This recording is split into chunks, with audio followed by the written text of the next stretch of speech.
그 성도들에게 이제 봉사의 일을 하게 한다는 그거 부분을 좀 다뤄보겠습니다.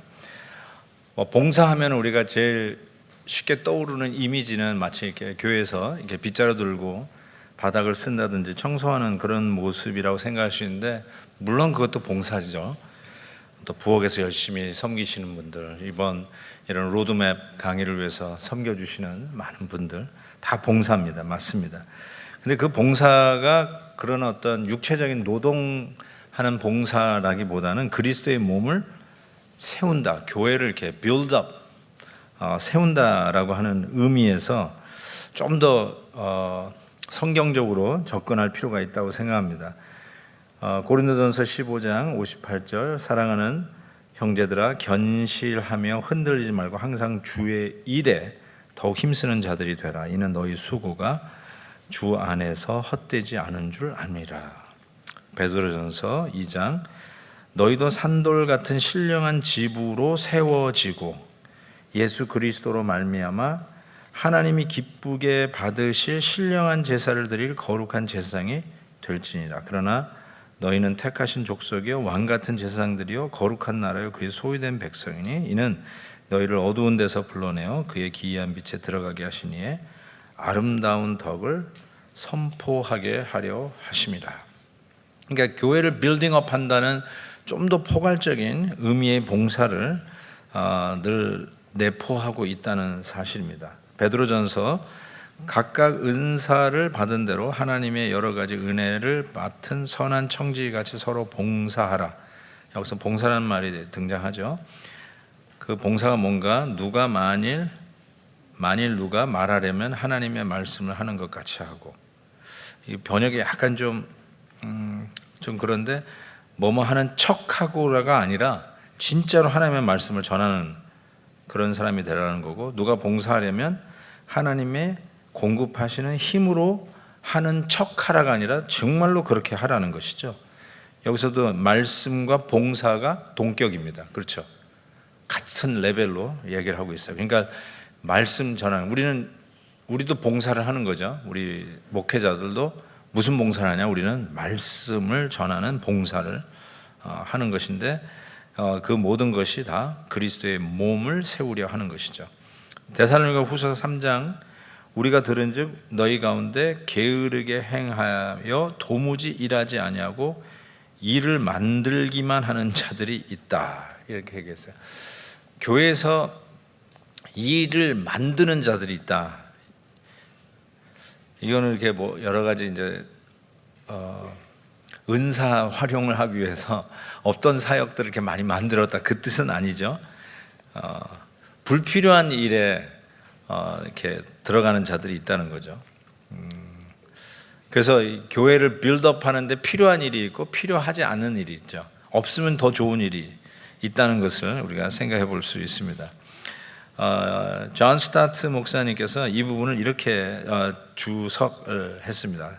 신약 성경이 말하는 목사는 욕심에 찬 나머지 모든 사역을 자기 손을 움켜쥐고는 평신도의 주도권을 성공적으로 억누르는 자가 아니라 모든 하나님의 백성들이 자기들의 은사를 발견하고 발전시키고 활용하도록 돕고 격려하는 자이다. 그러므로 목사는 모든 사역을 자기 혼자 독점하지 않고 오히려 그것들을 여러 사람들에게 분배해야 한다, 이런 표현을 쓰고 있습니다. 그렇죠. 목사가, 저는 이런 면에서 전무하는, 말씀과 기도에 전무하는 우선순위를 가지고 교회를 세우는 일에 집중해야 된다라고 생각하고, 그 나머지 일들은 우리 성도님들이 뭐 장로로, 집사로, 권사로 교회를 세우는 일을 하는데 도움을 줘야 되겠죠. 브라이언 채플 목사님은 우리 목회자의 직무는 봉사의 사역과 교회를 세우는 것을 위하여 다른 이들을 구비시키는 것이다.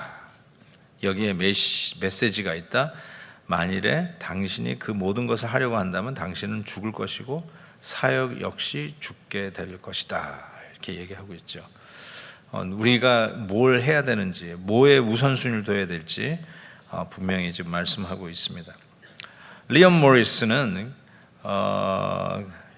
이것도 그 에베소서 그의 강해서에서 따온 겁니다. 교회의 모든 구성원은 사역의 기능을 가지고 있으며 우리는 이 사역을 적은 부분을 차지하는 유급 사역자들에게 국한해서는 안 된다. 사역은 전 교회의 기능이다. 이렇게 말씀을 하고 있습니다. 그래서 중요한 것은 이 베드로가 확연히 드러낸 내용으로 봉사할 때 하나님이 공급하시는 힘으로 하라고 그랬잖아요. 그 하나님이 공급하시는 힘으로 하지 않는다는 말은 자기 힘으로 하는 거예요. 그렇죠? 그러니까 하나님이 공급하는 힘으로 해야 되는데 그러면 그렇지 않으면 다 자기 힘으로 하는 거죠. 자기 힘으로 하는 것을 우리가 전문 용어로 율법주의적 봉사 이렇게 얘기합니다. 율법주의적 힘, 율법주의적 봉사. 그게 바로 바리새적 봉사죠. 그러니까 바리새적 봉사는 자기의 힘으로 하는 봉사입니다. 하나님이 주시는 힘으로 해야 되는데 자기 힘으로, 자기 꾀로, 자기 머리로, 자기의 판단으로, 자기의 노하우로, 자기의 경력으로 하나님하고는 상관없이 자기의 힘으로 하는 거예요. 이거를 한마디로 얘기하면 율법주의적 바리새적 봉사라고 이야기할 수 있습니다. 그래서 예수님이 바리새인들이 스스로 자기들이 가장 열심 있는 자들이라고 자랑하는 것을 지적하면서 말씀을 하시죠. 그게 대표적인 게 이제 누가복음 18장에 나오는 예라고 할 수 있습니다. 그 본문을 보시면요, 제가 읽겠습니다. 자기를 의롭다고 믿고 다른 사람을 멸시하는 자들에게 이 비유로 말씀하시되, 자 보세요, 이게 컨텍스예요. 그러니까 자기 힘으로 하는 게 이게 뭔지를 정확하게 얘기했는데, 두 사람이 기도하러 성전에 올라가니 하나는 바리새인이요 하나는 세리라. 바리새인은 서로 서서 따로 기도하며 이르되, 하나님이여 나는 다른 사람들 곧 토색 불의 간음을 하는 자들과 같지 아니하고 이 세리와도 같지 아니함을 감사하나이다. 나는 일에 2번씩 금식하고 소득의 11조를 드리나이다. 세리는 멀리 서서 감히 눈을 들어 하늘을 쳐다보지도 못하고 다만 가슴을 치며 이르되, 하나님이여 불쌍히 여기소서 나는 죄인이로소이다. 내가 너에게 이르노니 이에 저 바리새인이 아니고 이 사람이 의롭다 하심을 받고 그의 집으로 내려갔느니라. 무릇 자기를 높이는 자는 낮아지고 자기를 낮추는 자는 높아지리라 하시니라. 예수님께서 가장 신랄하게 비판했던 그룹이 바리새인들 아니겠어요? 근데 그 당시에 바리새인들은 우리가 생각하는, 지금 우리가 가지고 있는 바리새인 하면 벌써 여러분 위선자 벌써 다 그 생각 하셨을 거예요. 근데 절대로 그때 1세기에는 그러지 않았죠. 바리새인 하면은 어쩌면 뭐라고 얘기해야 되나? 바리새인, 그 당시 바리새인 하면 다 이렇게 고개를 숙였어요. 존경의 대상. 요즘은 그런 게 뭐가 있나요? 목사님 뭐 이렇게, 요즘 그것도 아닌 것 같은데 어쨌든 가장 이렇게 그분 얘기하면 그냥 고개를 숙이는 대상, 그게 바리새인이었는데, 그 고개를 숙이고 존경받는 대상 바리새인 가장 열심히 있었잖아요. 금식기도 하잖아요. 헌금 생활 탁월하게 하잖아요. 구제를 얼마나 열심히 했어요. 나팔 불면서 하니까. 그리고 기도하는 모습을 다 발견했잖아요. 시장에 우뚝 서서 나 기도한다 하고 기도하잖아요. 그러니까 모든 사람들이 따라갈 길이 없어요. 바리새인들을 따라갈 길이 없어요. 그 말이 무슨 말이냐면 비판할 수가 없는 거죠. 비판을 왜 해요? 가장 모범적으로 사는 로마들이죠. 우리가 생각하는 딱 로마들. 근데 그 로마들이 되고 있는 바리새인들을 예수님이 가장 많이 지적을 하고 비판을 하고 신란을 했던 것이죠. 그게 우리는 이제 바리새인이니까 위선자 하니까 당연히 그들은 비판받아야 싸다. 예수님이 맨날 야단쳐도 마땅하다. 이런 생각을 갖고 있을지 모르지만 2000년 전으로 돌아가서 우리가 그 현장에서 예수님의 비판하는 소리를 들으면 예수님 뭐 오늘 잘못 드셨나? 이런 얘기 하지까 싶어요. 그런 얘기를 할 수 있을 것 같다는 생각이에요. 가장 모범적인 사람을 향해서 비판하는 거 아닙니까? 저는 이런 면에서 이제 바리새적인 열심, 바리새적인 봉사. 저는 이게 제가 30살에 담임 목회를 시작을 했습니다. 학원가에 뛰어들면서. 그러고 나서 이제 30여 년 목회를 하는 가운데, 만약에 여러분이 가장 힘든 부분이 뭔가라고 생각하면 저 역시 예수님이 왜 바리새인들을 이렇게 비판을 했는지 알 것 같은 생각이 들어요. 믿음이 없는 사람들이 교회를 힘들게 하는 게 아니라 믿음이 있는 사람들이 교회를 힘들게 하거든요. 가장 정말 점잖은 분들이 교회를 힘들게 한다라는 생각이 또 들고 깜짝깜짝 놀랄 때가 참 많이 있어요. 뭔가 이게 근데 바리새적이에요. 이런 표현을 그분들 앞에서 할 수는 없지만 이게 바리새적인 열심과 바리새적인 의와 바리새적인 봉사의 힘으로 하려고 하니까 힘들어지는 게 아닌가, 저는 그 생각을 해보게 됩니다. 그래서 이 잘못된 봉사를 하게 되면 자기 의에 사로잡혀 자만하게 되고, 자기 공로에 하나님은 우리에게 빚진 자로 치부되고, 우리가 하나님을 부리는 자로 착각하게 됩니다. 다시요. 1번, 자기 의에 사로잡혀 자만하게 되고, 자기 공로에 하나님은 우리에게 빚진 자가 돼요. He owes me. 나에게 빚진 자예요. 그런 거 있잖아요. 하나님 나 10의 1조 했으니까 축복하셔야 돼요. You owe me. 이거. 하나님은 내가 이만큼 했으니까 거기에 맞게끔 상응하는 대응을 해주는 빚을 진 거예요. 하나님 내가 이족 했는데 따라올 게 있어야지. 이런 거. 빚진 자가 돼요. 그런데 우리가 하나님 앞에 빚진 자죠. 우리는 자꾸 착각해요. 우리가 하나님을 컨트롤한다고 생각해요. 하나님이 우리를 컨트롤해야 되는데 우리가 자꾸 하나님을 컨트롤하는 거죠. 그러니까 뭐 이런 표현 많이 써요. 금식 기도하면서 하나님의 팔을 비트는 기도. 안 들어주시면 국물도 없어요, 하나님. 그게 이제 금식 기도예요. 마치 아이들이 밥을 굶으면서 엄마 아빠에게 데모하듯이. 우리가 금식 기도가 하나님에게 데모하는 거 아니거든요. 그 정도로 철저하게 자기를 부인하고 하나님이 도우지 아니하시면 나는 정말 아무것도 아닙니다. 그 고백이 금식기도 아닌가요? 저도 금식기도 잘 못하니까 이런 금식기도 못하니까 그런 말 하지 이렇게 얘기할까봐 잘 못하지만 어쨌든 금식기도가 그런 거 아니겠어요? 자기의 의의를 계급장을 다는 게 금식기도가 아니잖아요. 난 실질적으로 그런 목사님 만났어요. 이렇게 명함을 딱 주는데 그 명함에 40일 금식기도 3회 실시 이런 걸 명함에 박아놨더라고요. 나 깜짝 놀랐어요. 내가 얼굴 표정 관리하느라고 정말 혼났어요. 이걸 왜 여러분들 만나보셨죠? 네. 그런 걸 이렇게 적어놨더라고요. 이게 뭐지? 대단하죠. 솔직히 저 같은 사람은 뭐 3일 금식하기도 힘든데 대단한 거죠. 그러니까 따라갈 길이 없는 거예요. 마치 제 생각에는 이게 2000년 전에 성도들이 바리새인을 보는 마음이었을 거예요. 와, 비판하기냐. 와, 따라갈 수가 없네 이분들. 이런 분들이었거든요, 바리새인들이. 자, 그런 의미에서 근데 예수님이 왜 바리새인들을 그렇게 지적했을까? 너도 천국 못 가고 남도 천국 못 가게 길을 막고 있는 사람. 정말 이 회칠한 무덤들아. 세례 요한도 그런 얘기를 했지만 이 독사의 자식들아. 독사의 자식들아. 헬라어로 독사가 영광인데 어쨌든 이 영광의 자식들아.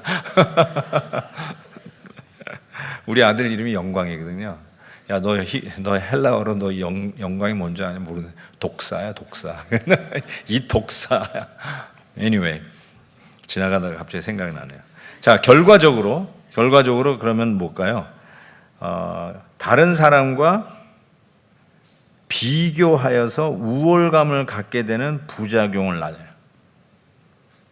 비교해서 우월감을 갖는, 이게 교회를 병들게 하는 아주 고질병이에요. 사도 바울이 평생 누구랑 싸웠을 것 같습니까? 바리새인하고 싸운 거예요. 유대주의자들하고 싸웠어요. 너 안 죽으면 나 밥 안 먹어. 이게 유대주의자들이잖아요. 그 암살 조직단이 40명 있었잖아요. 사도 바울이. 내가 너 죽이지 않으면 나 밥 안 먹을 거야 했던 사람들이 한 명도 아니고 40명. 바울이 그 자기를 쫓아다니는 암살단 40명하고 대치해가면서 말씀을 전한 거예요. 한 사람만 교회에서 괴롭혀도요, 여러분 목회하고 싶은 마음 없습니다.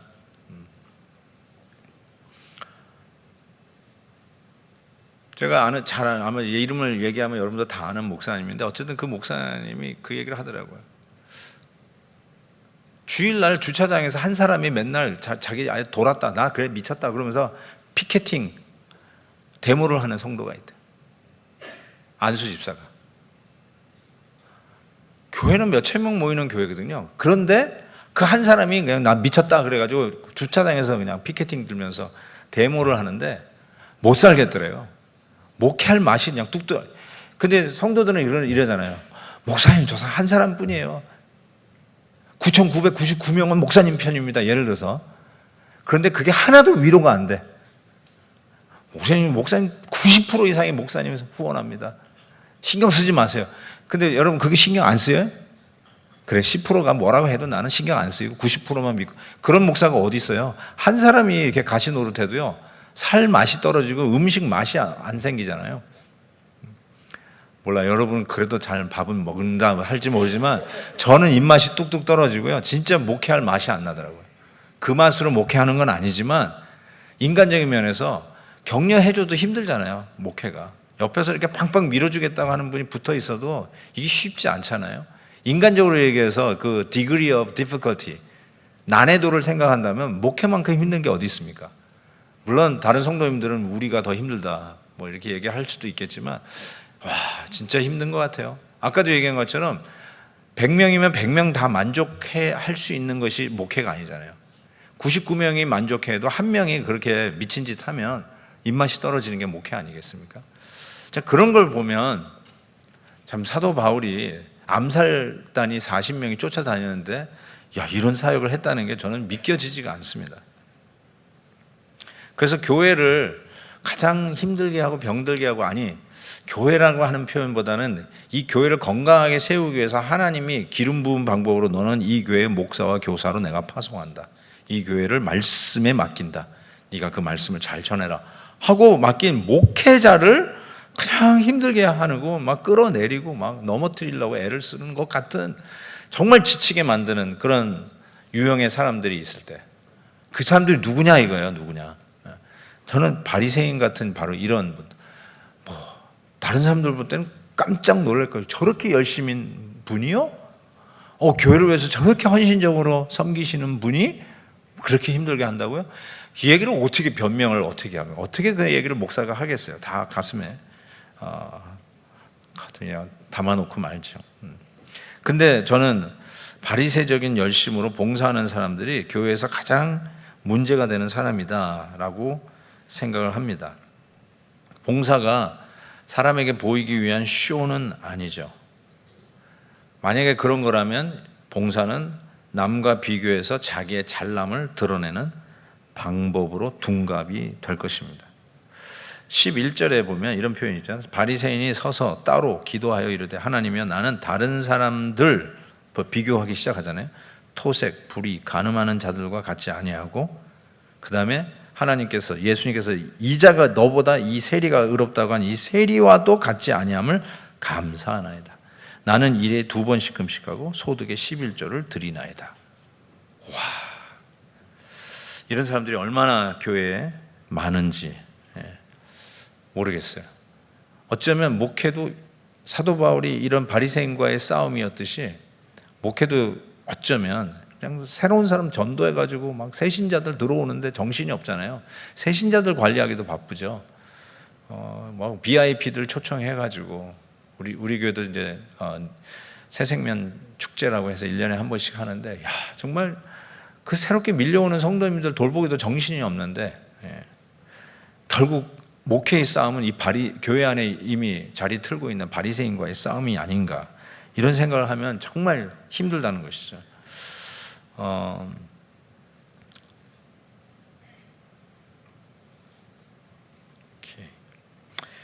C.S. 루이스 얘기했군. C.S. 루이스 이거 스펠링이 잘못됐네요. C.S. 루이스의 그 Mere Christianity Chapter 10, Nice People vs. New Man. 제가 제일 좋아하는 책 중에 하나입니다. Religious Affection 자는 애도의 책과 더불어 정말 제 세컨 바이블이라고 할 정도로 제가 탐독을 수십 번 했던 것 같습니다. 어쨌든 이 C.S. 루이스의 그 챕터 10 뭐라고 번역되어 있어요? 홍성사 번역이 좋다고 그러는데 Nice People vs. New Man이라고 하는 챕터가 있어요. Nice People vs. New Man. 근사한 사람 혹은 착한 사람 대 새 사람, 착한 사람 대 새 사람, 착한 사람 대 새 사람이 왜 이게 서로 거기에 versus가 붙을까요? 이게 어떻게 대칭이 될까요? 어떻게 이게 비교 대상이 될까요? 이게 it doesn't make sense. 그렇죠? 이거 우리나 알아듣죠? 밖에 일반 교양인들, 학자들은 이거 보고 이게 왜 갖다 대치를 시켰을까? 이게 이해 안 되는 부분이에요. 왜냐하면 종교인들은 nice people이잖아요. 기독교의 목적이 뭘까? nice people 만드는 거. 저희 교회도 이제 3년 전에 기독교 고전 학교를 시작을 했습니다. 제가 30년 목회 제일 잘한 것이 이 학교 만든 거라고 지금 다니면서 늘 얘기를 하고 다닐 정도로, 진짜로 다른 것보다는 학교 얘기하면 이제 눈에 불이 켜지기 시작했는데, 학교 만든 이유가 뭘까? nice people 만드는 교육의 목적, nice people. 그런 거 아닌가? 이렇게 생각할 수 있잖아요. 학교 만들었으니까. 그런데 C.S. 루이스는 생각이 달라요. nice people하고 new man은 서로 다르다는 거예요. 완전히 다른 종자라는 거예요. different, 켈러 목사님의 표현을 보면 different race, 인종이 달라. race. 크리스천은 개조된 인간이 아니에요. 고장난데 여기저기 뚝딱뚝딱 해가지고 좀 레노베이션, 수리를 한 사람들이 아니에요. 뭐라고 얘기해요? 켈러 목사님, it's new race. 새롭게 태어난 인종이 크리스천이다, 이렇게 얘기해요. So we are new. 이전 것은 지나갔으니 보라 새롭게 되었다. We are new. 우리는 새 종족이에요. New race. 우리는 repair된 사람이 아니에요. 망가져가지고 그걸 고쳐 수리된 사람들이 아니라 we are new race, born again, born from above, regeneration, 다시 태어났다는 게 무슨 말인가? 중생이 뭔가 new race로 태어났다는 것이지, 이전에 살던 삶에서 야 너는 좀 성격이 좀 너무 과격한 부분 뚝딱뚝딱 해가지고 좀 얌전하게 고치고, 야 너는 입이 너무 거칠어 뚝딱뚝딱 해가지고 좀 말도 좀 격조 있게 하고, 그렇게 해서 nice people 되는 것, 이거는 모든 종교인의 목적이지 기독교의 목적은 아니죠. 우리 복음의 목적은 아니죠. 우리는 nice people 만들어봤자 바리새인 되는데요. 뭐 바리새인만큼 나이스한 사람이 어디 있어요? 최고의 nice people, 바리새인. 근데 뭐예요? 예수님은 그 nice people가 어디 가요? 지옥 가잖아요. 가장 나이스하게 만들어 놓고 지옥 가는. 제가 우리 학교를 그런 지옥 갈 나이스한 사람을 만드는 게 아니잖아요. 우리 new people. 우리 학교 잠깐 소개를 하면요, 아무나 받는 게 아니라 이제 부모님을 인터뷰해서 부모님이 합격해야 애들이 우리 학교에 올 수 있어요. 왜 우리 학교에 애를 보내려고 그러세요? 우리 등록금이 $10,000이에요, 1년에. 여러분 뭐 저희 지역을 아시는 분은 아시겠지만 얼바인이 저희 교회가 있는 동네인데 30만 이상의 인구를 가진 도시에서 지난 20년 동안 가장 안전한 도시 얼바인, 미국에서 가장 살기 좋은 도시 탑 10에 항상 들어가 있는 도시가 얼바인이에요. 얼바인에는 술집이 없습니다. 여기는 놀라질 않지? 이상하네. 얼바인에는 술집이 없습니다. 감사합니다. 캘리포니아 이렇게 가끔 뉴스 보시면 그 홈레스 무숙자들 때문에 골치를 하는데 얼바인은 무숙자도 없습니다. 무숙자도가 없을 뿐만 아니라 담배도 못 핍니다. 괜찮죠? 크리스찬 살기 딱 좋은 동네예요. 그래서 담배 그럼 어디서 피냐? 집 안에서와 차 안에서만 필 수 있어요. 밖에 걸어다니면서 피잖아요. 그러면 신고하면 잡아갑니다. 예, 잡아간다는 건 좀 넘어있고 벌금 묻습니다. 예. 그리고 요번에 한 건데 우리 목회자 중에 이제 그 빨래 런드로맷이 뭐죠? 빨래터? 빨래방. 예, 빨래방이 있잖아요. 웬만한 동네 다 빨래방이 있어요. 그래가지고 다 이제 빨래감 가져가서 거기 가서 뭐 1시간 있으면서 빨래 다 하고, 특별히 이제 이불 빠는 거는 큰 기계가 있어야 이불을 빠니까 그런 데 가서 하는데, 얼바인에는 빨래방도 없어요. 왜 없을까요? 생활 수준이 다 집안에 있는 거예요. 다른 데 나가가지고 빨래할 때. 제가 일부러 지금 얘기하는데, 그리고 학군이 미국인 1에서 10으로 이렇게 학군을 얘기합니다. 제일 나쁜 학교 1, 제일 좋은 학교 10. 얼바인 학교는 전부 10입니다. 그 정도. 그러니까 공립학교 와도 다 최고의 학군에 최고의 학교 갈 수 있는 데가 얼바인이에요. 술집이 없다는 거 아까 얘기했죠. 무숙자가 없어요. 치안이 보장되어 있는 곳이에요. 제가 뭘 얘기하다 이런 얘기 했죠. 그런데 애들을 우리 베델 클래시컬 아카데미에 보내려고, 그것도 만불, 탑 10에 아니 10 등급에 들어가는 공립학교 프리로 보낼 수 있는데, 거기서 끄집어내가지고 제가 그랬거든요. 우리 딸을 얼바인 하이스쿨에서 빼가지고 제가 클래시컬 그 학교를 보냈거든요. 왜 그랬을까? 우리 학교의 폼 이거예요. 아이비 리그 대학에 보내려고 공부 빡세게 시키니까 이 학교 보내겠습니다. 그러면 땡 못 와요.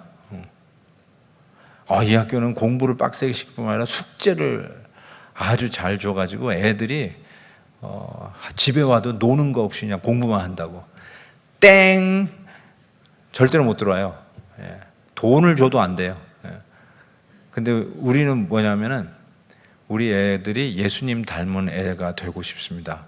그러면 오케이 해서 받아들여요. 우리 교회, 우리 학교의 그것이 Building Character of Christ, 예수 그리스도의 인품을 세우는 학교예요. 그래서 우리 애들이 예수님 닮은 애들을 만드는 거예요. 솔직히 예수님 닮은 애들이 공부 등한히 하는 애가 있을까요? 예수님 닮으면 공부는 바이프라닥이에요. 부산물이에요. 열심히 하는 거예요. 저는 지금 K에서 8학년까지 있고, 내년에 9학년, 내후년 10학년 이러면서 결국은 12학년까지 갔다가 이제 대학을 가는데, 한국 부모님도 역시 하버드 예일 대학을 보내는 학교를 선호할 겁니다. 그렇죠? 서울대학 몇 명 가느냐, 그걸로 고등학교 등급이 정해지듯이 아마 그럴 것 같아요. 그렇지만 저는 끝까지 하버드, 예일 대학, 스탠포드 이런 데 보내는 거, UCLA 이런 데 보내는 게 우리 학교의 목표가 아니라 예수 닮은 제자 만들어내는 학교 하겠습니다. 처음부터 끝까지. 그래서 부모님 인터뷰예요. 예. 그래서 그 다음에 하는 거죠. 그러니까 저는 나이스 피플 만드는 게 교육의 이념이 아니에요. 맞아요. 어떤 학교는 나이스 피플 만드는 거, 교양 있는 사람 만드는 것, 그것이 이념일 수 있다고 저는 생각하는데, 우리 학교는 안 그래요. 적어도 우리 교회는 그러면 안 돼요. 교회는 나이스 피플 만드는 데가 아니에요. 새 사람 만드는 데가 교회예요. 그렇죠? New people. New people. 저는 그것이 아주 확실합니다. 그래서 이 nice people vs new man, 이 챕터가 저는 너무너무나 도전이 되고, 확실하게 이 말씀 사역을 해야 하는 이유가 뭔지가 딱 밝혀지는 거 있죠. 그래서 nice people vs new man, 이건 당연히 대칭이 돼야 돼요. 당연히 비교가 돼야 된다고 저는 생각합니다.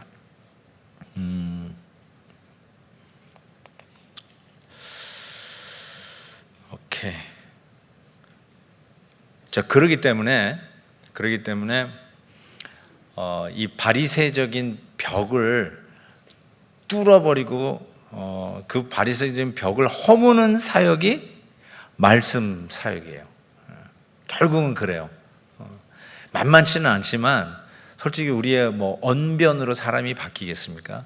설교 한 편으로 사람이 횟가닥 바뀌겠습니까?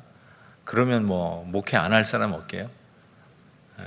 30년을 말씀을 전했는데도 그 인간은 변하지 않았다. 이것이 은퇴하는 목사님의 결론이었어요.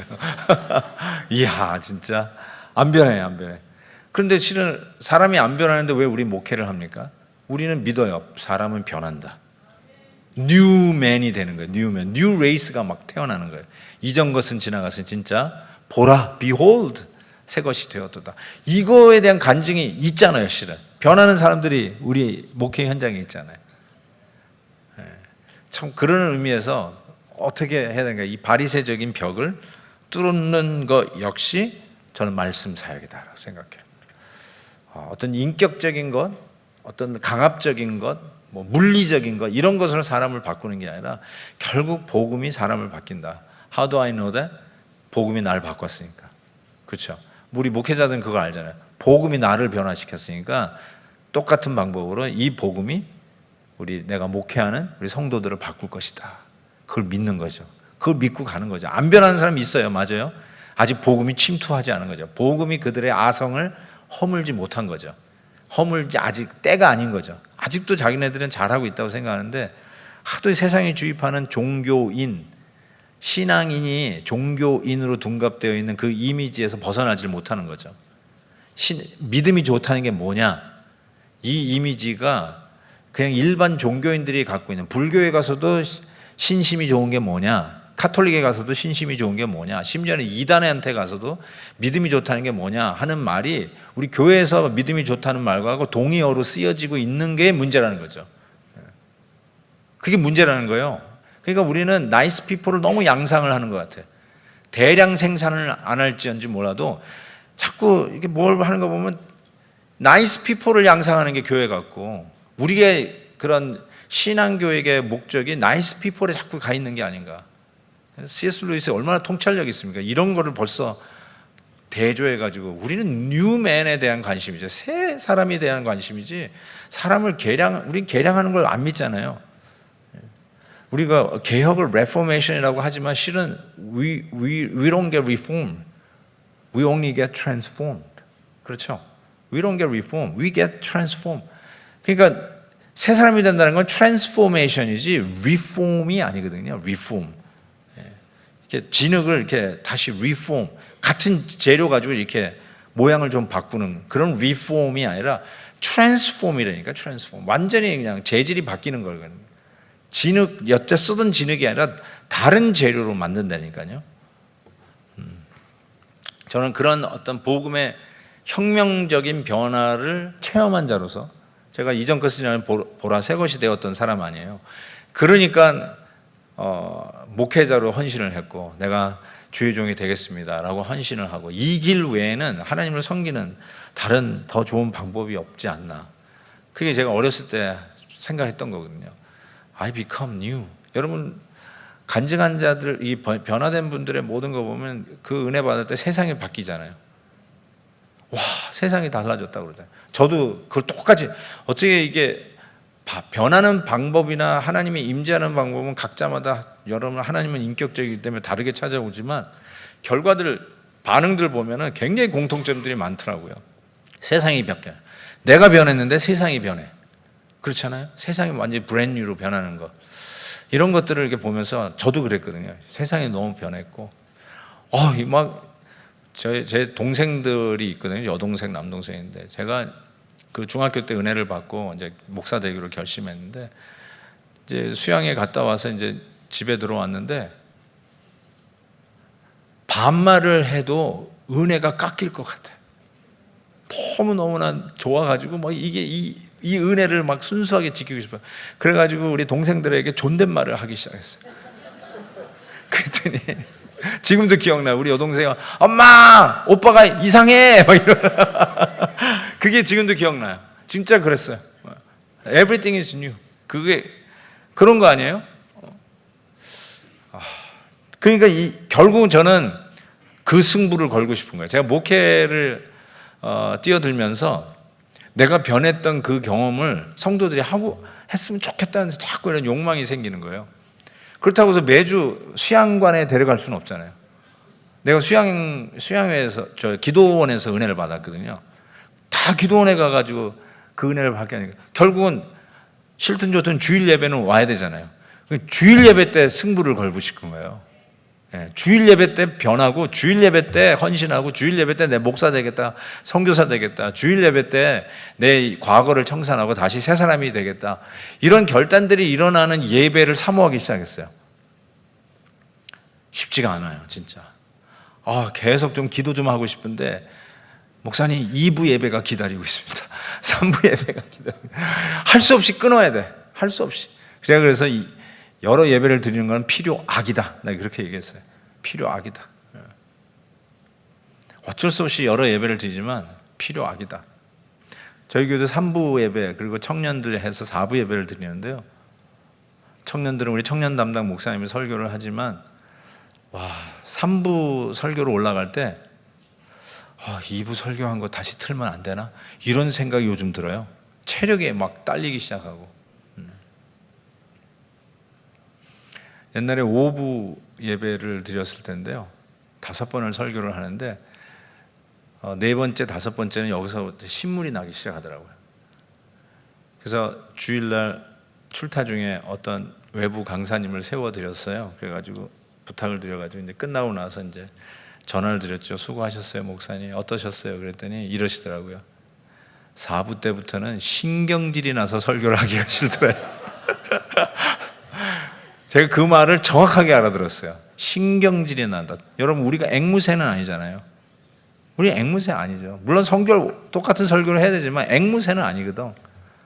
그래서 저도 그때 5부 설교할 때는 예화라도 바꿨어요. 예화라도. 도저히 기계가 된 것 같아가지고, 이게 뭐 말씀 전하는 기계도 아니고, 하나님께서 인격 대 인격으로 만나게 하시잖아요. 이 강단에서도 모놀로그라도 인격 대 인격으로 만나잖아요.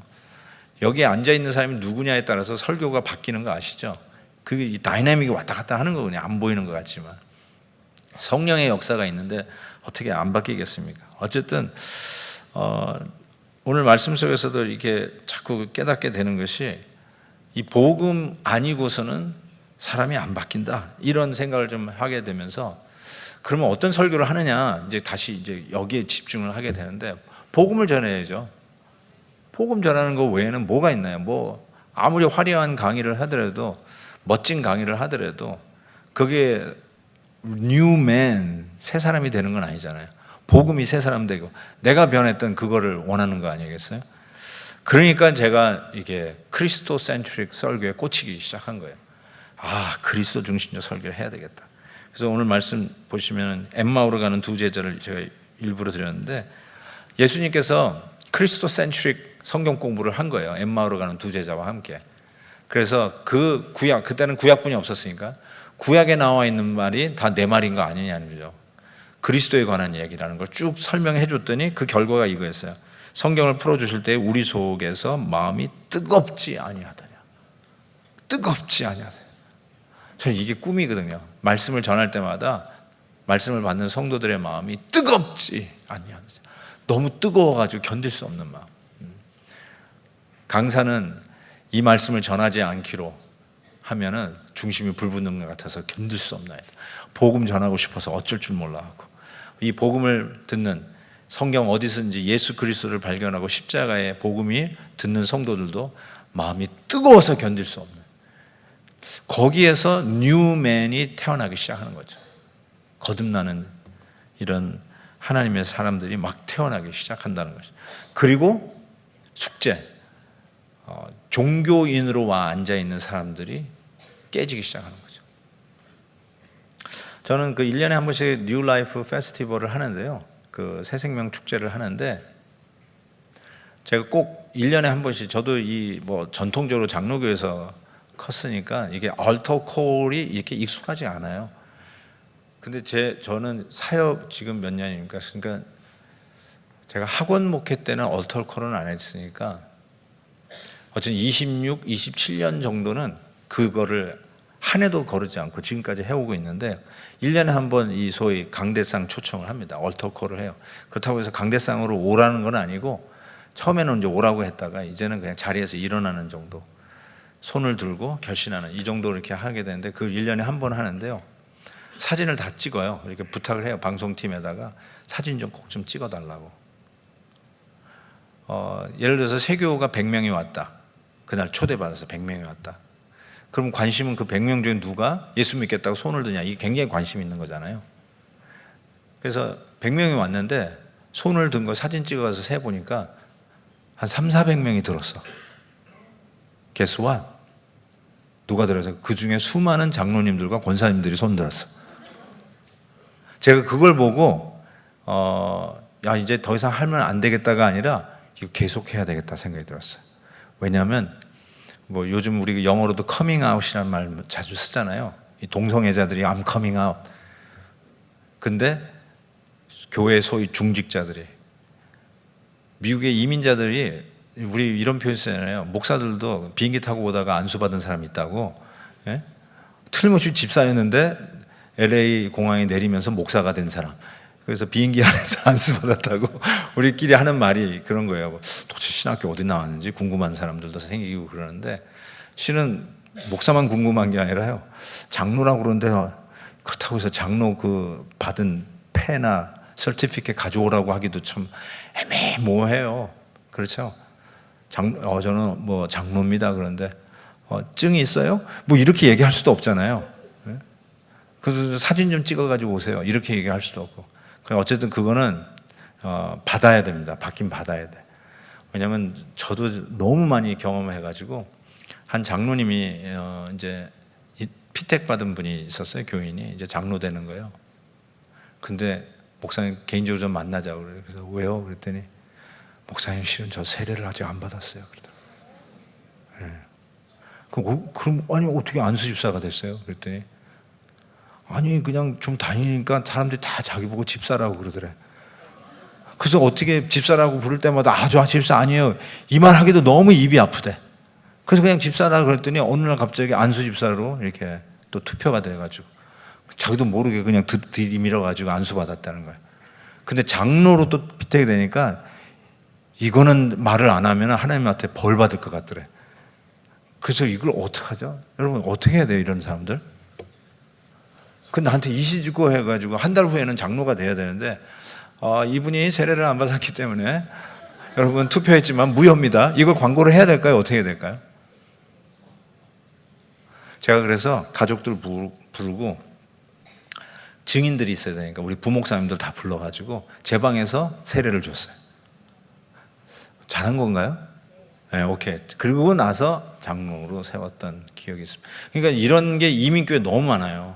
이게 한국교회도 요즘 그 이명 증명서 하나요? 잘 안 하죠?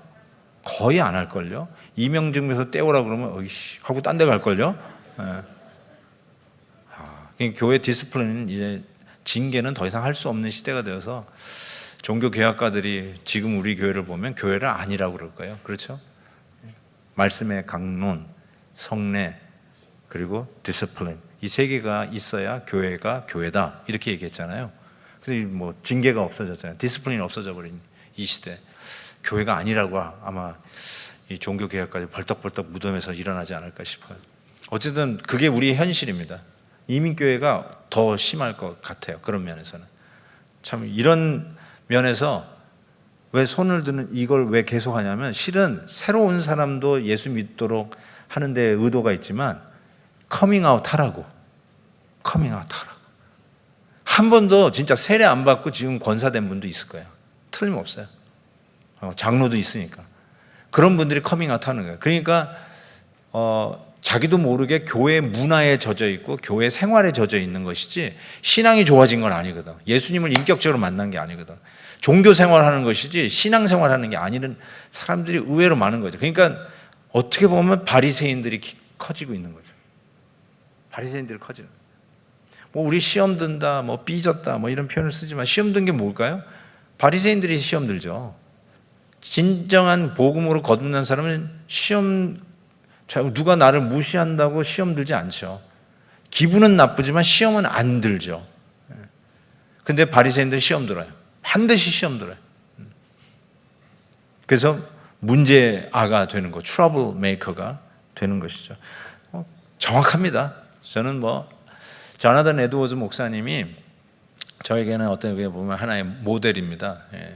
제가 설교할 줄도 모르고 어떻게 목회를 해야 될지 몰라가지고 그냥 조나단 에드워즈 목사님 설교를 매일 하루 한 편씩 읽었어요. 그래서 조나단 에드워즈, 제가 학원가가 어디서 했냐면 에머스트 매사추세츠에서 그 학원 사역을 했는데, 에머스트 바로 옆 동네가 노스햄튼이에요. 노스햄튼이 조나단 에드워즈 목사님이 목회했던 동네입니다. 그러니까 그 종교 개혁이, 이 대각성 운동이 있었던 그 현장에서 그 역사의 숨결을 느끼면서 그 꿈을 자연스럽게 꾸게 되었고, 조나단 에드워즈 목사님을 가깝게 하게 되었어요. 그래서 굉장히 저한테는 어떤 설교의 포맷이나 그런 영성이 조나단 에드워즈 목사님 많이 닮았다고 감히 얘기하고 싶은데, 그런데 그 조나단 에드워즈 목사님이 진짜 가짜를 가려내는데 집중했다는 사실이에요. 교인들 중에 가짜가 많다는 거예요. 그래서 여러분도 알다시피 왜 쫓겨났습니까? 그 노스햄튼 교회에서 쫓겨났어요. 아직도 그 21세기, 20세기, 21세기에 그의 지성, 영성을 따라갈 자가 없다라고 스스로 자평하고 있는 이 미국 교회에서 그 분을 못 알아보고 쫓아냈다는 게 이게 말이 됩니까? 정말로. 그래서 제가 가끔씩 이제 친구 목사님 오면은 이제 거기 조나단 에드워즈 목사님이 심우했던 교회 이렇게 구경시켜 드리러 가요. 그리고 저도 이제 처음에 갔을 때 지금도 기억나는데, 갔더니 이제 무슨 성가대 연습 이렇게 하고 있더라고. 오케스트라 연습을 하고 있어가지고 여기 조나단 에드워즈 목사님 기념하는 어디 없냐고 이렇게 물어봤어요.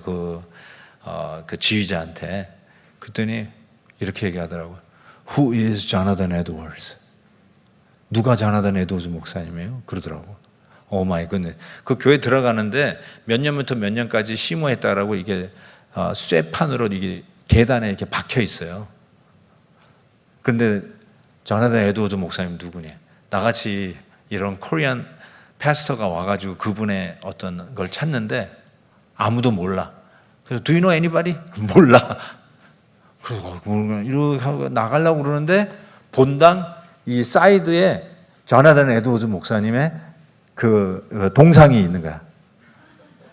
본당 안에 있는데 누군지 몰라. 야, 진짜 정말 이 미국 교회가 그렇게 돼버렸어요. 자기 교회에서 그런 영적 거인이 목회했다는 것도 몰라요. 어쨌든 그 목사님이 가짜 진짜를 하는데 그 중에 하나가 뭐예요? 너는 내가 보니까 가짜야. 그래서 성찬 받으면 안 돼. 수찬 정지. 근데 그게 장로님 아들이야. 그래서 쫓겨난 거 아니에요? 야, 이게 쉬운 일이 아니에요. 진짜로. 그래서 저는 그 목회 어떤 이렇게 좀 아우르는 목회를 왜 못했나? 여러분 혹시 그렇게 조나단 에드워즈 목사님을 이렇게 비판할 수 있을지 모르겠어요. 그렇지만 저는 그런 생각을 해보는 거예요. 점점 나도 그게 궁금해지는 거예요. 저분이 진짜 예수 믿는 건가? 예수 믿는 사람이 저렇게 할 수 있나? 이런 거예요. 예수 믿는 사람이 새치기 할 수 있나? 예를 들면 이런 거죠. 누가 새치기 했어.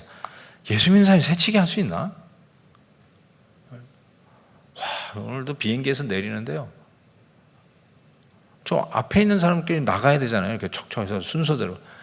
뒤에 있는 사람이 저건 예수 안 믿는 거구나. 아니, 이렇게 순서대로 나가야 질서를 지킬 줄 알아야지. 아니, 저래가지고 교회에서 저런 식으로 하면 어떻게 될까? 이런 생각이 자꾸 드는 거예요. 자꾸 복음을 알면 저렇게 행동을 할 수가 없죠. 그래서 저는 자꾸 그 조나단 에드워즈 목사님이 왜 끝까지 진짜 가짜를 가려내는데 애를 썼는가, 이런 생각이 자꾸 듭니다. 그래서 필요할 때만 하나님 찾는 사람은 가짜. 저는 그거 집회 때만 많이 이용하는데, 필요할 때만 하나님 찾는 사람, 어려울 때만 기도하는 사람, 다 100% 가짜예요. 그래서 문제가 풀리면 더 이상 하나님 안 찾아. 가짜예요. 가짜. 진짜는 누굴까요? 당연히 필요할 때도 하나님 찾아야죠. 어려울 때 하나님 앞에 나와서 기도해야죠. 구해야죠. 근데 문제 해결돼도 계속 하나님 찾는 사람. 그게 진짜죠. 왜요? 문제 해결자로만 존재의 가치가 있는 분이 하나님이 아니라 그리하지 아니하실지라도 나의 하나님이시잖아요. 그리하지 아니하실지라도. 저희 그게 굉장히 파워풀하게 와닿는 거예요. 내가 기도한 대로 하나님이 응답하면은 내가 하나님을 컨트롤하는 거지 하나님이 날 컨트롤하나요? 아까도 얘기한 저 하나님의 팔을 꺾는 거. 하나님이 응답을 안 하셔도 나는 하나님을 섬기겠습니다. 나와 내 집은 여호와 하나님만 섬기겠습니다. 그래서 이 시대에 살아가는 의인들은, 크리스천들은 오직 믿음으로만, 딴 거 없어. 다른 걸로 살면 안 돼.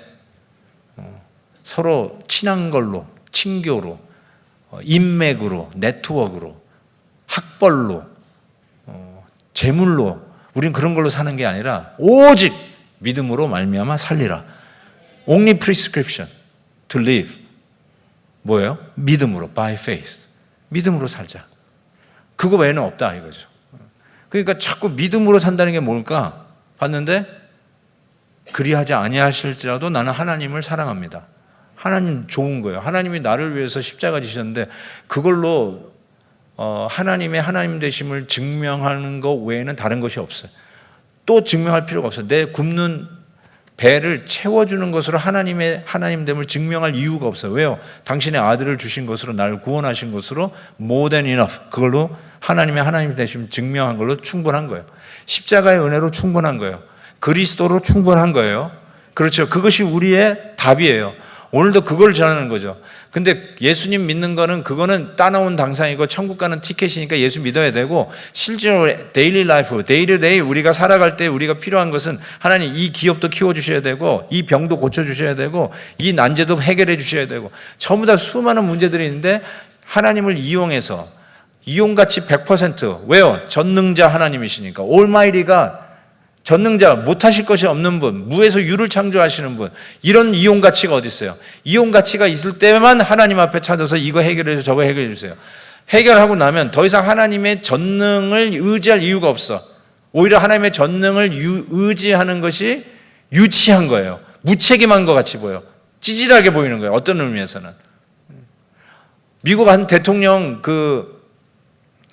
캔디데이트가 여러분 미국에서는 크리스찬 보트를 못 받으면 대통령 못 되는 거 아시잖아요. 스윙봇이 크리스찬들이 갖고 있잖아요. 그래서 이 소위 서던 바이블 벨트 이 크리스찬들의 보트를 받는 게 너무 중요해요. 지금 이제 한 달도 안 남았어요. 누가 되느냐. 그런 데 의미에서 크리스찬들하고 이 캔디데이트들이 인터뷰하는 게 굉장히 중요합니다. 신앙 체크하는 거예요. 크리스찬의 가치를 가지고 있는 이거 굉장히 중요해요. 크리스찬들은 그게 보호하는데 너무 중요해요. 우리 이민자들은 민주당을 선호해요. 왜냐하면 이민자들 소수민족에 대한 어떤 좀 페이버가 있다고 하는 그런 이미지가 있어요. 근데 이제 크리스찬들을 보면은 좀 공화당 쪽이 훨씬 더 크리스찬 가치를 옹호하는 편이에요. 저는 확실하게 합니다. 뭐 크리스찬이기 때문에 반드시 뽑아줘야 된다 그렇게 얘기는 안 하는데 어쨌든 그래요. 그렇게 하는데 제가 그 인터뷰에서 깜짝 놀랐어요. 그 캔디데이트가 한 기독교인 기자가 물었어요. 기독교 잡지 그 기자가 물었어요. 이렇게 물었어요. What do you think about repentance? 뜬금없이. 그랬더니 이분이 이렇게 I don't repent 이러더라고요. What do you do? 그랬더니 I take the responsibility. 죄송합니다. 영어로 하고 있었구나. 회개에 대해서 어떻게 생각하십니까? 이렇게 물었더니 이분이 나는 회개 안 합니다. 그럼 뭐 하세요? 나는 책임을 집니다. 멋지지 않아요? 멋지요. 난 책임을 집니다. 근데 여러분 제가 딱 알고 저 사람은 크리스천이 아니구나 딱 알았어요. 여러분 우리가 크리스천 되기 위해서 회개 안 하고 무슨 크리스천이에요? 우리가 뼛속까지 죄인인데 태어나면서부터 죄인인데 실수해서 죄 지어가지고 죄인 돼버린 사람들이 아니라 어머니 뱃속에서부터 죄인이고 DNA가 죄잖아요. 회개하지 아니하고 어떻게 regeneration, born from above, 중생을 할 수 있겠습니까? 근데 말을 하고 나니까 그 말이 멋있는가? 나는 repent 하는 사람이, 회개하는 사람이 찌질하게 보인다는 거예요. 제가 아는 분이요, 이 건물주인데 교회가 이제 한 층을 빌려가지고 렌트를 해가지고 개척교회를 하는 거예요. 근데 제가 이제 목사인 걸 알고는 어른이시니까 야, 왜 크리스천들은 왜 새벽마다 이렇게 우냐? 이러시더라고. 자기 이제 건물 와서 이렇게 봤는데 교회에다가 건물을 빌려줬는데 새벽마다 모이는데 가서 한번 봤더니 모일 때마다 운다는 거야. 니네들은 왜 이렇게 새벽에 기분 나쁘게 우냐? 가만히 생각해보니까 새벽에 여자가 우우 하면 좀 기분 나쁠 것 같아요. 예? 이게 뭔지 몰라. 뭔지를 몰라요. 리펜턴스가 뭔지를 몰라요. 나 그분이 아무리 탁월한 정치인이라 할지라도 저분은 크리스천 아니다는 거는 분명하게 알 수 있었어요. I don't repent, I take responsibility. 멋지게 표현했지만 리펜턴스를 모르면 크리스천은 아니지 라는 생각을 했어요. 진짜 우리가 리펜턴스가 뭘까요? 저는요, 뒷골목에서 장난치고 잘못한 것도 회개해야 되지만 자기의 착함을 회개해야 되잖아요. 그게 C.S. 루이스의 말이에요. 나이스 피플은 자기의 나이스함을 회개해야 돼요. 우리가 나이스하게 되면, 그게 만약에 우리의 교육과 크리스천과 우리 교회의 목적이면 You become nice people. 여러분이 나이스한 근사한 사람이 되면 어떻게 되는 거예요? 목적을 이뤘잖아요. 더 이상 리펜트 할 이유가 없잖아요. 그런데 진짜 크리스천은, 뉴맨은 누구냐? 자기의 나이스함을 회개하는 사람. 완전히 우리의 생각을 바꿔버리자. 나이스함을 회개해야 된다. 그게 무슨 뜻일까요? 나이스함을 왜 회개해야 되죠? 바리새인이 회개해야 할 이유는 아시죠? 그거죠. 바리새인이 나이스함의 정점에 있는 사람들이죠. 가장 나이스했던, 2000년 전 가장 나이스한 사람의 대표, 바리새인. 근데 예수님은 계속 그 바리새인들에게 회개하라고 그랬어요. 회칠한 무덤들아, 회개하라, 회개하라. 겉은 번지르르한데 속에서는 시체가 썩고 있어요. 그러니까 그 나이스함이 뭘까요? 자기의죠. 자기의.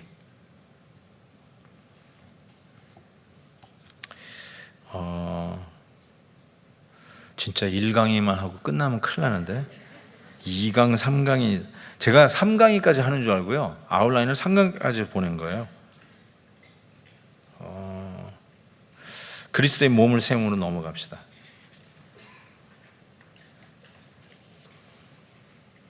그래서 저는 아까 제가 얘기한 것처럼 복음의 이 말씀이, 그리스도 중심의 말씀을 통해서 새로운 성도들이 복음을 접하는 기회를 드릴 뿐만 아니라 이 각질화돼 가고 있는 바리새적 포텐셜이, 잠재적 바리새인들이 그 껍질을 깨고 손을 듣고 나 예수 믿을래요 하는 그 손을 드는 기회를 주는 것이 중요하다고 생각하기 시작했어요. 그래서 그 일을 하게 되고요. self-righteousness, 자기의의 문제는 제가 이제 요나서를 하면서 요나 선지자가 정확하게 선지자잖아요. 우리 식으로 하면 크리스찬 중에 크리스찬이잖아요. 근데 요나가 복음을 몰랐어요.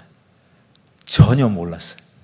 그래서 하나님께서 그 복음을 모르는 요나를 물고기 뱃속에 쳐놓고 회개시키잖아요. 물고기 뱃속이라고 하는 환경에 이런 처하지 않으면 자기가 이 chosen, 히브리인 중에 히브리인, 우리는 하나님 앞에 사랑받기로 예정된 사람. 그래서 저 더러운 dirty pagan 이방한테 가서 복음을 전한다는 것은 절대로 있을 수 없음. 왜냐하면 저들은 하나님의 사랑을 받을 자격이 없음. 우리만 하나님의 사랑을 받을 자격이 있음. 이게 요나였어요. 전혀 복음을 모르는 사람이죠. 복음을 아는 사람이 어떻게 그런 애티튜드를 가질 수가 있어요? No way, 호세.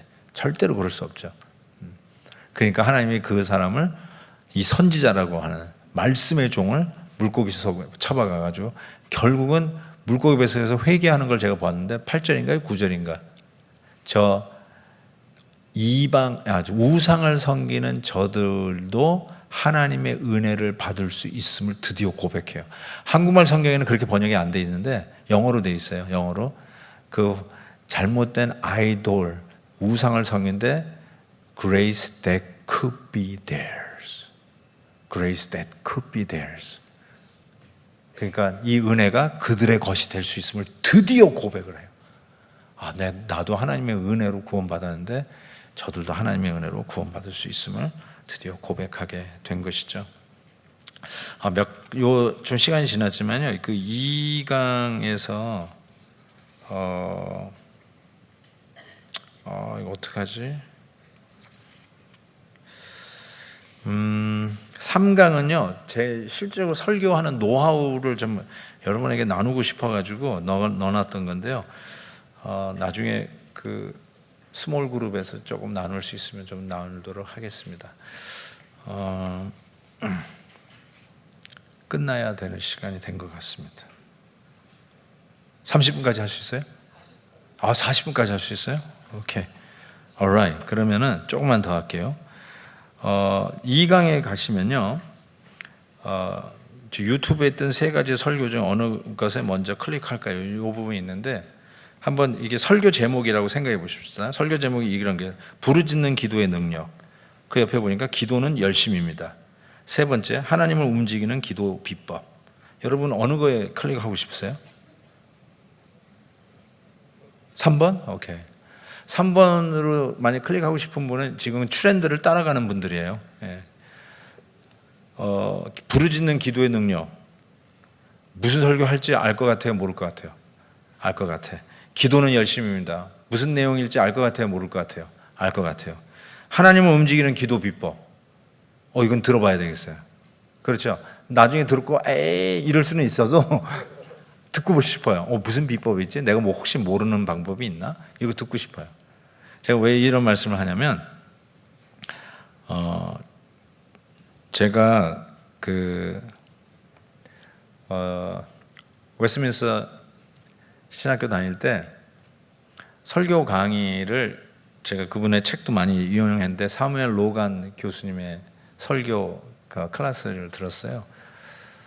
근데 그러니까 제가 그 설교 시험을 보기 위해서 설교를 다 외웠어요. 달달달달. 저는 외워서 하는 스타일은 아닌데 다 외웠어요. 그리고는 어쨌든 나름대로 설교를 했다고 했는데 설교 점수가 D가 나왔어. 제 평생에 D를 받아본 적이 없어요. C는 받은 적이 있어서 D는 받은 적이 없는데 저는 교수님이 성적 주는 대로 그냥 순종하고 받는 스타일이지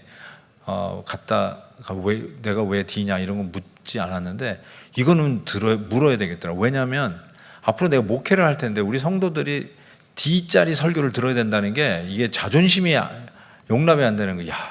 불쌍하다. 누구 성도는 A 플러스 맞은 설교를 듣는 성도가 있고, 불쌍하게 내 성도는 이 비밀을 모르고 D자리를 듣고 이 자리에 앉아 있구나. 이런 생각하니까 처음으로 제가 중학교 때 헌신을 하고 하나님이 나를 부르신 건 맞나라고 하는 퀘션을 갖게 됐어요. 그래서 교수님한테 찾아가가지고 교수님, 정말 죄송한데 내가 왜 D인지 알려달라고 그랬어요.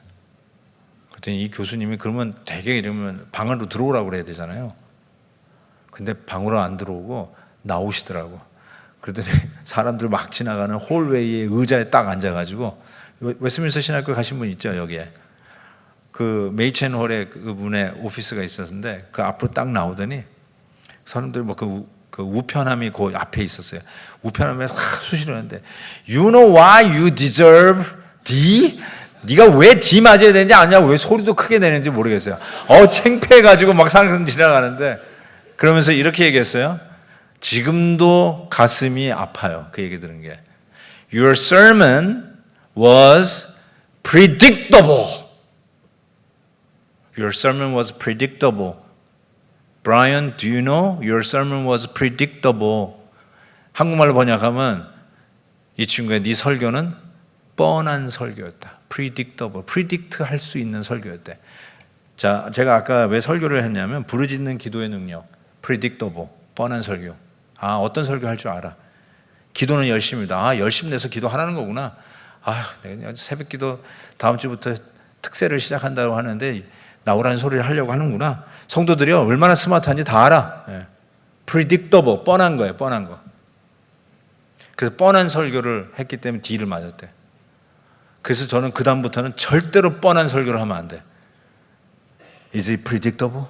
이게 뻔한가? 안 뻔한가? 우리 아내한테 물어보는 거야. 여보, 이거 뻔해, 안 뻔해? 안 뻔한 설교를 하기 위해서 몸부림쳤어요. 그래서 성도님들이 궁금해하게끔 만드는 거.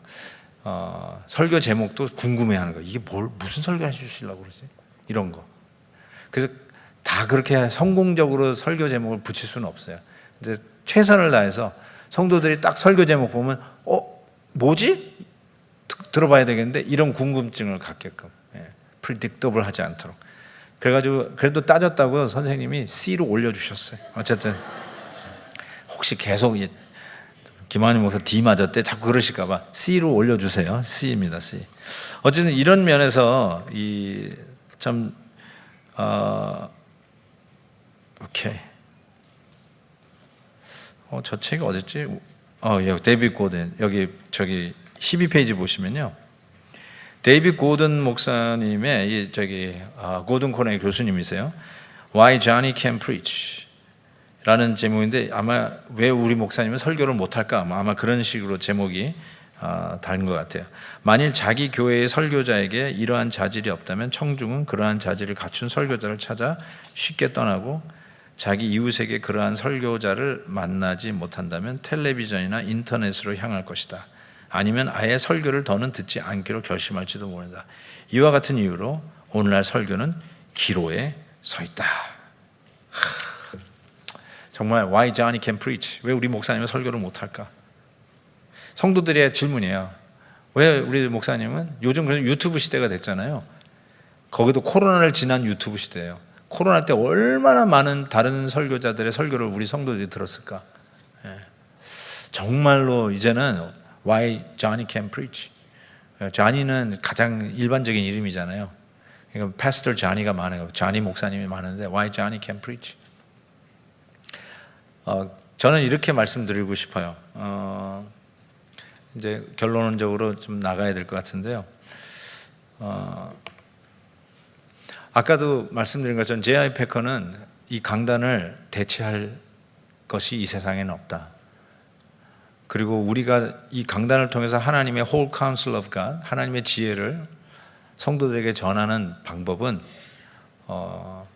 세상에서 볼 때는 미련해 보인다.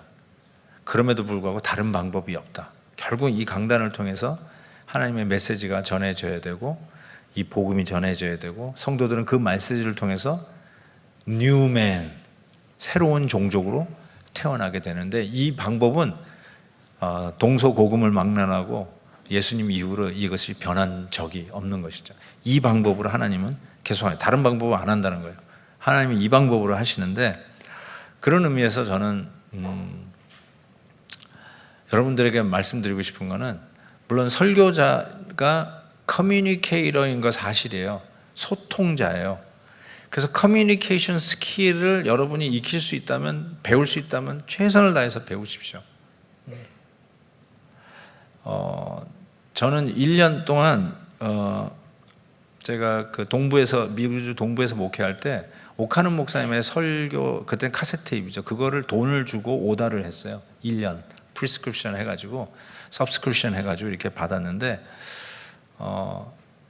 그 설교를 들으면서 나름대로 연구를 했어요. 제가 이렇게 감동을 받잖아요. 이렇게 설교 때 붕 하고 감동하면 그냥 감동받고 그냥 넘어가는데 전 이제 설교자로 서야 되니까 설교자 입장에서 내가 왜 감동을 받았을까? 그걸 나름대로 연구를 하기 시작했어요. 왜 감동을 받았을까? 또 막 웃었어. 저는 성도들이 설교를 하는데 반응을 하면서 막 웃을 때 나는 너무너무 신기했어요. 와, 어떻게 웃지? 이 말에? 신기해. 웃었다. 왜 웃었을까? 이걸 연구하기 시작했어요. 그래서 나름대로 커뮤니케이션 할 때 이렇게 할 때 이런 거구나 하고 나름대로 그냥 분석을 한 거예요. 뭐 공부를 한 건 아니고. 그래서 그거를 나름대로 이제 적용해 보려고 애를 썼어요. 근데 그거는 다 한계가 좀 있어요. 그러니까 제 친구 목사님은 달변가요. 죽었다 흉내를 내도 못 따라가겠어요. 은사가 있어요. 확실히 good communicator가 있더라고요. 그럼에도 불구하고 제가 여러분에게 도전하고 싶은 거는 배울 수 있으면 good communicator 스킬을 배우십시오. 제일 좋은 방법은 뭐 교과서 책을 들여다보는 게 아니라 여러분이 가장 은혜를 받는 목회자의 설교를 듣고 분석하세요. 여러분이 은혜 받는 목회자가 있잖아요. 그러면 그 목회자를 계속 분석을 하세요. 그리고 따라하세요. 흉내 내세요. 그러면은 여러분이 받은 은혜가 있으니까 여러분도 알 거예요. 아, 이때 우리 성도들도 은혜 받겠다. 감동이 되겠다. 도전이 되겠다. 이걸 알 수가 있을 거예요. 저는 이렇게 설교 원고에 다 써놓은 거예요. 이때는 웃는다. 이거 다 적어놨어요. 근데 안 웃어. 왜 안 웃지? 그러고 넘어가요.